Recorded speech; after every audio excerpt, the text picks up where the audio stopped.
قرص‌های لاغری چطوری کبد شما رو نابود می‌کنند و در جریانش نیستید؟ حدود 23% از آسیب‌های شدید کبدی که منجر به رفتن به بیمارستان و درمان میشه به خاطر مصرف مکمل‌ها و قرص‌های لاغریه. خیلی از این قرص‌ها ترکیبات سمی دارن که کبد رو تحت فشار قرار میدن. یکی از خطرناکترین و سمی‌ترین این عوامل اسید اوسنیکه که داخل قرص‌ها و مکمل‌های لاغری بعضاً خیلی وجود داره. این ماده میتونه باعث التهاب کبد بشه و در نهایت هم منجر به نارسایی کبدی.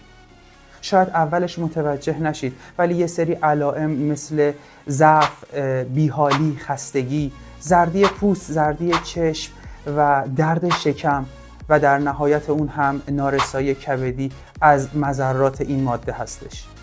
بعضی ها میگن این قرصا گیاهیه و مشکلی نداره. اگر مشکلی داشت چرا داخل داروخونه ها هستش؟ مثلا گیاه افدرا که داخل قرص های لاغری و چربی سوزی هم وجود داره، مصرف 2 هفته‌ای اون میتونه آسیب های شدیدی به کبد شما بزنه. اینو یادتون باشه، آسیب های کبدی در لحظه نشون داده نمیشه و زمان نیاز داره تا متوجه این آسیب ها بشید. مثلا تریاک هم یک نوع گیاه هست، گرس هم یک نوع ماده گیاهی هستش، ولی دلیل نمیشه که برای بدن ما بی خطر باشه و بتونیم از اون استفاده کنیم. پس اصلا به این توجیهات دقت نکنید. با یک زندگی سالم، با ورزش منظم و رژیم غذایی مناسب وزن خودتون رو کم کنید تا بتونید از حال خوب لذت ببرید.